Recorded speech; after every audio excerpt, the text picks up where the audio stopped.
ത്രിയേക ദൈവത്തിൻ്റെ വലിയ തിരുനാമത്തിന് മഹത്വം ഉണ്ടായിരിക്കട്ടെ. സഭയുടെ ആരാധനാകാലത്തിൻ്റെ അവസാന കാലമായ സ്ലീബാകാലത്തിലൂടെ നാം കടന്നു പോവുകയാണ്. പരിശുദ്ധ സ്ലീബ പെരുന്നാളിന് ശേഷമുള്ള ഞായറാഴ്ചകളിലെ വിശുദ്ധ ഏവെങ്കിലും ഭാഗങ്ങൾ നാം വായിക്കുമ്പോൾ അന്ത്യനാളുകൾ ദൈവജനം എപ്രകാരം ജീവിക്കണമെന്നുള്ള അനുഗ്രഹീത സന്ദേശം കർത്താവായ യേശുക്രിസ്തു നമുക്ക് നൽകുകയാണ്. സ്ലീബ പെരുന്നാളിന് ശേഷമുള്ള മൂന്നാമത്തെ ഞായറാഴ്ചയിലെ വിശുദ്ധ ഏവങ്കേലിയൻ ഭാഗം വിശുദ്ധനായ ലൂക്കോസിന്റെ സുവിശേഷം 16-ാം അധ്യായം 1 മുതൽ 13 വരെയുള്ള വാക്യങ്ങളാണ്. നമുക്കേവർക്കും സുപരിചിതമായ ഒരു വേദഭാഗമാണ് ഇത്. പ്രത്യേകിച്ച് ഈ ഭാഗം വായിക്കുമ്പോൾ പലവിധമായ സംശയങ്ങളും ദൈവമക്കളുടെ ഉള്ളിൽ ഉണ്ടാകാൻ ഇടയുണ്ട്. പലപ്പോഴും മാതൃക നിറഞ്ഞ വ്യക്തികളെ നമ്മുടെ മുമ്പിൽ അവതരിപ്പിച്ചിട്ട് നമ്മളും അതേ മാതൃകയെ ജീവിക്കേണ്ടതാണ് എന്നുള്ളതാണ് നമുക്ക് സന്ദേശമായിട്ട് ലഭിക്കുന്നത്. എന്നാൽ ഈ വേദഭാഗത്ത് അനീതി നിറഞ്ഞ, കൗശലം നിറഞ്ഞ, ലോകത്തിൻ്റെ വക്രത നിറഞ്ഞ ഒരു കാര്യവിചാരകനെ നമ്മുടെ മുമ്പാകെ അവതരിപ്പിച്ചിട്ട് ആ വ്യക്തിയിൽ നിന്ന് ചില പാഠങ്ങൾ ദൈവജനം ഉൾക്കൊള്ളണം എന്നുള്ളൊരു സന്ദേശം നമുക്ക് ലഭിക്കുകയാണ്. ഒരു ധനവാന് ഒരു കാര്യവിചാരകൻ ഉണ്ടായിരുന്നു. അയാൾ തന്റെ വസ്തുവകൾ നാനാവിധമാക്കി കളയുന്നു എന്ന് പലരും ആ ധനവാനോട് പരാതി പറഞ്ഞു. അയാൾ കാര്യവിചാരകനെ വിളിച്ച് തന്റെ കാര്യവിചാരത്തിന്റെ കണക്കുകൾ ഏൽപ്പിക്കുക എന്ന് പറഞ്ഞു. ആ കാര്യവിചാരകൻ ആകെ ഭയപ്പെട്ടു. എനിക്ക് കിളപ്പാനുള്ള പ്രാപ്തിയില്ല, എനിക്ക് ഇരുപ്പാൻ ഞാൻ നാണിക്കുന്നു, ഞാൻ എന്താണ് ചെയ്യേണ്ടത്? അയാൾ ലോകത്തിന്റെ കൗശലം അവിടെ എടുക്കുകയാണ്. അയാൾ യജമാനന് കടംപെട്ടിരിക്കുന്ന ചില വ്യക്തികളെ അവിടേക്ക് വിളിച്ചിട്ട് ഒരാൾ ചോദിക്കുകയാണ്, നീ യജമാനനോട് എന്താണ് കടംപെട്ടിരിക്കുന്നത്? അയാൾ പറഞ്ഞു, 100 കുടം എണ്ണ എന്ന് പറഞ്ഞു. കാര്യവിചാരകൻ പറഞ്ഞു, അത് തിരുത്തിയിട്ട് നീ വേഗം 50 കുടം എന്ന് എഴുതുക എന്ന് പറഞ്ഞു. രണ്ടാമതൊരു വ്യക്തിയെ വിളിച്ചിട്ട് ചോദിച്ചു, നീ യജമാനനോട് എന്താണ് കടംപെട്ടിരിക്കുന്നത്? അയാൾ പറഞ്ഞു, 100 പറ ഗോതമ്പ് എന്ന് പറഞ്ഞു. നീ വേഗം ആ കടച്ചീട്ട് എടുത്തിട്ട് നീ അത് 80 പറ എന്ന് എഴുതുക എന്ന് പറഞ്ഞു. ഈ മനുഷ്യൻ അങ്ങനെ ചെയ്യുവാൻ കാരണമായി തീർന്നത്, എന്നെ എൻ്റെ ജോലിയിൽ നിന്ന് പിരിച്ചുവിട്ടാൽ ഈ ആളുകൾ തങ്ങളുടെ വീട്ടിൽ എന്നെ സ്വീകരിപ്പാൻ തക്കവണ്ണം ഞാൻ ഇപ്രകാരം ചെയ്യും എന്ന് പറഞ്ഞുകൊണ്ടാണ്. ഇയാളുടെ പ്രവൃത്തി കണ്ടിട്ട് യജമാനൻ അയാളെ പുകഴ്ത്തുകയാണ് ചെയ്തത്. ഇത് നമുക്ക് ഏറെ അത്ഭുതകരമായി തോന്നാം. കാരണം യജമാനന് നഷ്ടം വരുത്തിയിട്ടും യജമാനനോട് വക്രത കാണിച്ചിട്ടും യജമാനൻ അയാളെ പുകഴ്ത്തി എന്ന് കാണുകയാണ്. അത് ലോകത്തിന്റെ ഒരു ശൈലിയെക്കുറിച്ചാണ് പറയുന്നത്. ലോകം ആരെയാണ് പുകഴ്ത്തുന്നത്? ലോകം ആരെയാണ് ബഹുമാനിക്കുന്നത്? ലോകം ആർക്കാണ് പ്രാധാന്യം കൊടുക്കുന്നത്? അത് അനീതിയും വക്രതയും കാണിച്ച് ഉന്നതരായി തീരുന്ന വ്യക്തികൾക്കാണ് ഈ ലോകം എപ്പോഴും പ്രാധാന്യം കൊടുക്കുന്നത്. ലോകം എപ്പോഴും അവരെയാണ് ആദരിക്കുന്നത്. എന്നാൽ നമ്മൾ വെളിച്ചത്തിന്റെ മക്കളാണ്. നമ്മൾ ലോകത്തിന്റെ മക്കൾ അല്ല. ഇവിടെയാണ് വെളിച്ചത്തിന്റെ മക്കളായ ദൈവജനത്തോട് കർത്താവായ യേശുക്രിസ്തു പറയുകയാണ്, ഈ ലോകത്തിന്റെ മക്കൾ ഈ തലമുറയിൽ വെളിച്ച മക്കളെക്കാൾ ബുദ്ധിയേറിയവരാണ്. അതുകൊണ്ട് അവരിൽ നിന്ന് നമ്മൾ ചില പാഠങ്ങൾ ഉൾക്കൊള്ളണം എന്ന് കർത്താവായ യേശുക്രിസ്തു നമുക്ക് നൽകുകയാണ് ചെയ്യുന്നത്. ഈ വേദഭാഗം നൽകുന്ന പ്രധാനപ്പെട്ട സന്ദേശങ്ങൾ എന്തെല്ലാം? ഒന്നാമത്തേത് ഒരു പ്രായോഗിക സന്ദേശം നൽകുന്നുണ്ട്. രണ്ടാമത്തേത് ആത്മീകമായ സന്ദേശം നമുക്ക് ലഭിക്കുന്നുണ്ട്. എന്താണ് പ്രായോഗികമായിട്ടുള്ള സന്ദേശം?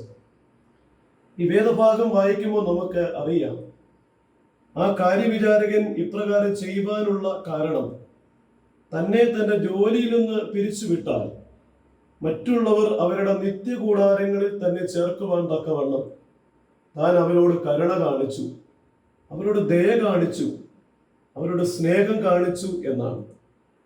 നമുക്ക് ലഭിച്ച പദവികൾ, നമുക്ക് ലഭിച്ചിരിക്കുന്ന അധികാരങ്ങൾ, നമുക്ക് ദൈവം തന്നിരിക്കുന്ന ധനം, നമ്മുടെ ആരോഗ്യം ഇതൊന്നും ശാശ്വതമല്ല.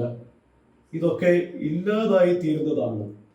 അവിടെ ഇല്ലാതായി തീരുമെന്ന് തന്നെയാണ് ദൈവവചനം വ്യക്തമായി നമ്മോട് പറയുന്നത്.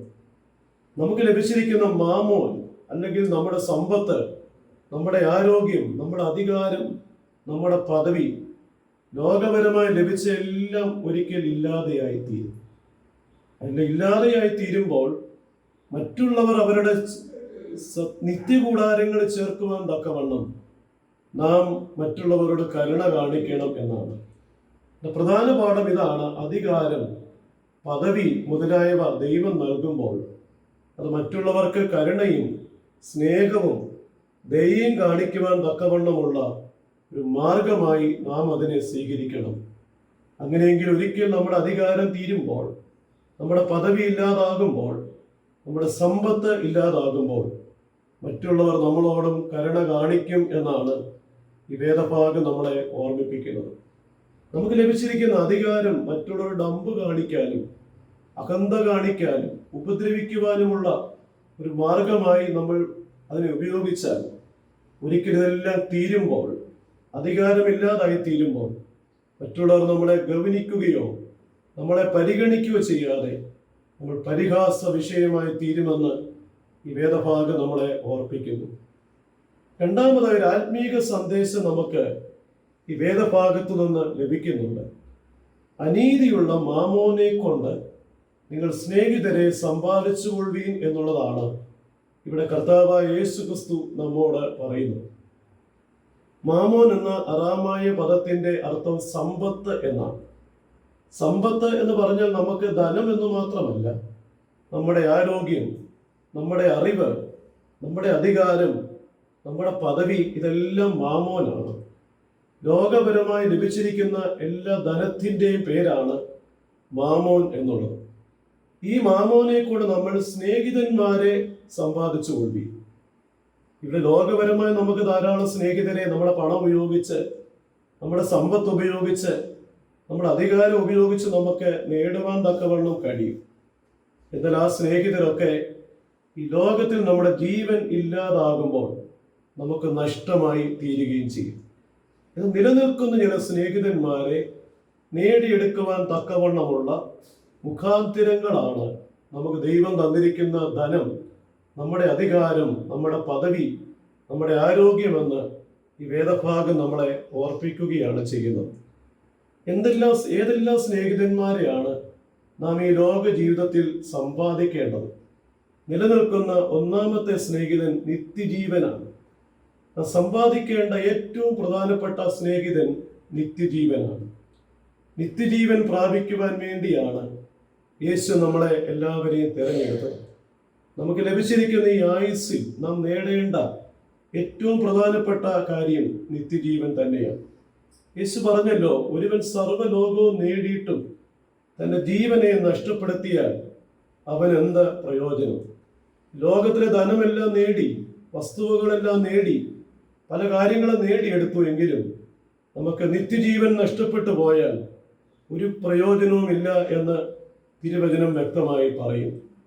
യോഹന്നാൻ ശ്ലീഹായുടെ 1-ാം ലേഖനം 2-ാം അധ്യായത്തിന്റെ 15-16 വാക്യങ്ങളിൽ ഇങ്ങനെ വായിക്കുന്നു: ഒരുവൻ ലോകത്തെ സ്നേഹിക്കുന്നു എങ്കിൽ അവനിൽ പിതാവിന്റെ സ്നേഹമില്ല. ജഡമോഹം, കൺമോഹം, ജീവനത്തിന്റെ പ്രതാപം, ഇങ്ങനെ ലോകത്തിലുള്ളതെല്ലാം പിതാവിൽ നിന്നല്ല, ലോകത്തിൽ നിന്നത്രേ ആകുന്നു. ലോകവും അതിന്റെ മോഹവും ഒഴിഞ്ഞു പോകുന്നു, ദൈവേഷ്ടം ചെയ്യുന്നവൻ എന്നേക്കും ഇരിക്കും.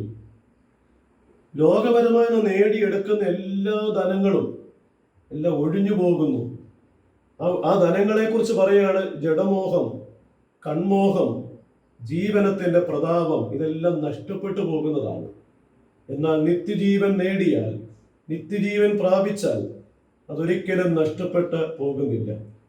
പരിശുദ്ധ മാമോദീസായിലൂടെ ദൈവം നമ്മെ നിയമിച്ചത് നാം എല്ലാവരും നിത്യജീവൻ പ്രാപിക്കുവാൻ തക്കവണ്ണമാണ്. അതിനുവേണ്ടി നമ്മുടെ ജീവിതങ്ങളെ ഒരുക്കുമ്പോൾ നാം ഏറ്റവും വലിയ സ്നേഹിതനായ നിത്യജീവനെ പ്രാപിക്കുവാൻ നമുക്ക് ഇടയാകും. രണ്ടാമതായി നാം നേടിയെടുക്കേണ്ട സ്നേഹിതൻ സ്വർഗം തന്നെയാണ്. സ്വർഗരാജ്യം തന്നെയാണ്. ഈ ഭൂമിയിൽ എന്തെല്ലാം നാം നേടിയാലും സ്വർഗം നമുക്ക് നഷ്ടപ്പെട്ടു പോയാൽ നാം നഷ്ടപ്പെട്ട് പോവുക തന്നെയാണ് ചെയ്യുന്നത്. ഒരു ഭക്തനായ മനുഷ്യൻ ഇപ്രകാരം പ്രാർത്ഥിക്കുന്നു: എൻ്റെ ദൈവമേ, നിത്യത നഷ്ടപ്പെടുത്തുന്ന യാതൊന്നും എനിക്ക് നൽകരുതേ എന്ന്. എന്തെല്ലാം സമ്പത്ത് തന്നാലും എന്തെല്ലാം നന്മകൾ തന്നാലും അതൊക്കെ ദൈവമേ നിത്യത നഷ്ടപ്പെടുത്തുന്നതാണെങ്കിൽ അതൊന്നും എനിക്ക് തരരുതേ എന്നാണ് ആ ഭക്തന്റെ പ്രാർത്ഥന. ഈ ലോകത്തിൽ നാം ജീവിക്കുമ്പോൾ നേടിയെടുക്കേണ്ട ഏറ്റവും വലിയ സമ്പത്ത് സ്വർഗരാജ്യം തന്നെ ആയിരിക്കണം. മാർത്തോമാ ശ്ലീഹ പേർഷ്യയിൽ നിന്ന് ഇന്ത്യയിൽ വന്ന് അദ്ദേഹം ഗോണ്ടപോറസ് രാജാവിന്റെ കീഴിൽ ഒരു കൊട്ടാരം പണിത സംഭവം നമുക്ക് അറിയാമല്ലോ. അദ്ദേഹത്തെ കൊട്ടാരം പണിയാൻ ഏൽപ്പിച്ചു. ആ ലഭിച്ച ധനമെല്ലാം അദ്ദേഹം സാധുക്കൾക്കും വേദനിക്കുന്നവർക്കും സങ്കടപ്പെടുന്നവർക്കും ഒക്കെ പങ്കിട്ട് കൊടുത്തു. രാജാവ് കൊട്ടാരം കാണാനായിട്ട് വരുമ്പം കൊട്ടാരം പണിയേണ്ട സ്ഥലത്ത് ഒന്നുമില്ല, ഒരു പണി പോലും നടന്നിട്ടില്ല. ആ സമയത്ത് മാർത്തോമാ ശ്ലീഹ പറയാണ്: രാജാവേ, അങ്ങയുടെ പേരിൽ കൊട്ടാരം പണിയുന്നത് സ്വർഗത്തിലാണ് എന്ന് പറയുകയാണ്. മാർത്തോമാ ശ്ലീഹ തടവിലാക്കിയെങ്കിലും ഗോണ്ടപോറസ് രാജാവിന്റെ മരിച്ച സഹോദരൻ സ്വപ്നത്തിൽ വന്ന് രാജാവിനോട് പറഞ്ഞു: രാജാവേ, സ്വർഗത്തിൽ ഒരു കൊട്ടാരം ഞാൻ കണ്ടു. ആ കൊട്ടാരത്തിന് മുമ്പിൽ എഴുതി വെച്ചിരിക്കുന്നു, ഇത് ഗോണ്ടപോറസ് രാജാവിന് വേണ്ടി പണി കഴിപ്പിച്ചത് എന്ന്. ഈ ലോകത്തിൽ നമുക്ക് ലഭിക്കുന്ന സമ്പത്ത്, നമുക്ക് ലഭിച്ച ആരോഗ്യമൊക്കെ വേദനിക്കുന്നവർക്ക് വേണ്ടി, സങ്കടപ്പെടുന്നവർക്ക് വേണ്ടി, പ്രയാസപ്പെടുന്നവർക്ക് വേണ്ടി നാം ചെലവഴിച്ചാൽ സ്വർഗത്തിൽ നമുക്ക് നിക്ഷേപം ഉണ്ടാകുമെന്ന് ആ സംഭവം വ്യക്തമായി നമ്മളെ പഠിപ്പിക്കുകയാണ്. നാം നേടേണ്ട ഏറ്റവും വലിയ ധനം സ്വർഗരാജ്യം തന്നെയാണെന്ന് തിരുവചനം വ്യക്തമായി പഠിപ്പിക്കുകയാണ്. എബ്രായ ലേഖനം 11-ാം അധ്യായം വിശ്വാസ വീരന്മാരുടെ അധ്യായമാണല്ലോ. 11-ാം അധ്യായത്തിന്റെ 16-ാം വാക്യത്തിൽ വിശ്വാസ വീരന്മാരെ കുറിച്ച് ഇങ്ങനെ പറയുകയാണ്: അവരോ അധികം നല്ലതിനെ, സ്വർഗീയമായതിനെ തന്നെ കാംക്ഷിച്ചിരുന്നു. ലോകത്ത് ജീവിച്ചപ്പോൾ ഏറ്റവും നല്ലതിനെയാണ് അവർ കാംക്ഷിച്ചത്. അത് സ്വർഗരാജ്യം തന്നെയാണ്. അവിടെ അബ്രഹാമിനെ കുറിച്ച് ഇങ്ങനെ വായിക്കുന്നു. 11-ാം അധ്യായത്തിന്റെ 9-10 വാക്യങ്ങളിൽ വായിക്കുന്നുണ്ട്: വിശ്വാസത്താൽ അബ്രഹാം വാഗ്ദത്ത ദേശത്ത്, ഒരു അന്യദേശത്ത് എന്ന പോലെ ചെന്ന് വാഗ്ദത്തത്തിന് കൂട്ടവകാശികളായ ഇസ്ഹാക്കിനോടും യാക്കോബിനോടും കൂടെ കൂടാരങ്ങളിൽ പാർത്തുകൊണ്ട് ദൈവം ശില്പിയായി നിർമ്മിച്ചതും അടിസ്ഥാനങ്ങളുള്ളതുമായ ഒരു നഗരത്തിനായി കാത്തിരുന്നു.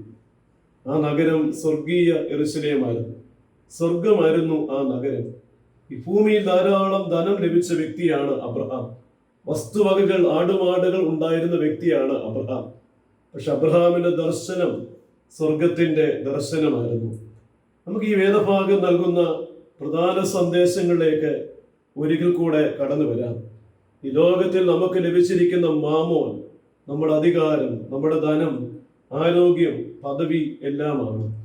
അതൊക്കെ ശാശ്വതമല്ല, അതില്ലാതെയാകുമെന്ന് തിരുവചനം പറയുകയാണ്. അതില്ലാതെയാകുന്നത് കൊണ്ട് ലഭിച്ച സമയത്ത് നമുക്ക് എന്തെങ്കിലും പദവികൾ ലഭിച്ചാൽ, ഒരു അധികാരം ലഭിച്ചാൽ, ധനമുണ്ടെങ്കിൽ അതൊക്കെ നമുക്ക് മറ്റുള്ളവർക്ക് നന്മയ്ക്ക് വേണ്ടി വിനിയോഗിച്ചാൽ അതില്ലാതെയാകുമ്പോൾ ശാശ്വത കൂടാരങ്ങളിൽ നമ്മെ ചേർക്കുവാൻ തക്കവണ്ണം അത് മുഖാന്തരമായി തീരുമെന്ന് തിരുവചനം വ്യക്തമായി പഠിപ്പിക്കുകയാണ്. നാം സമ്പാദിക്കേണ്ട സ്നേഹിതന്മാർ രണ്ട് പ്രധാനപ്പെട്ട കാര്യങ്ങളാണ്. ഒന്ന് നിത്യജീവനാണ്, രണ്ടാമത്തേത് സ്വർഗരാജ്യമാണ്. ഈ ലോകത്തിൽ ധനം കൊണ്ട് എന്തെല്ലാം വാരിക്കൂട്ടിയാലും എന്തെല്ലാം നേടിയാലും നമ്മുടെ കണ്ണുകൾ അടയുമ്പോൾ അവയൊന്നും നമ്മൾ കൂട്ടിക്കൊണ്ടു പോകുവാനായിട്ട് കഴിയുകയില്ല. എന്നാൽ നിത്യജീവന്റെ അവകാശികളായി തീർന്നാൽ അതാണ് ഏറ്റവും വലിയ ധനം. രണ്ടാമതായി, ഈ ലോകം നമുക്ക് നഷ്ടപ്പെട്ടാലും, ഈ ലോകത്തിന്റെ ഭവനം നമുക്ക് നഷ്ടപ്പെട്ടാലും ദൈവം തമ്പുരാൻ ഒരുക്കുന്ന ശാശ്വത ഭവനമായ സ്വർഗരാജ്യം ഈ ഭൂമി വെച്ച് തന്നെ നേടിയെടുക്കുവാൻ തക്കവണ്ണം നമുക്ക് ഇടയാകണം. ദൈവത്തിന്റെ പരിശുദ്ധ റൂഹ നമ്മേവരെയും അതിന് സഹായിക്കട്ടെ എന്ന് പ്രാർത്ഥിച്ചുകൊണ്ട് എൻ്റെ വാക്കുകൾ ഉപസംഹരിക്കുന്നു. കർത്താവ് നമ്മെ അനുഗ്രഹിക്കുമാറാകട്ടെ.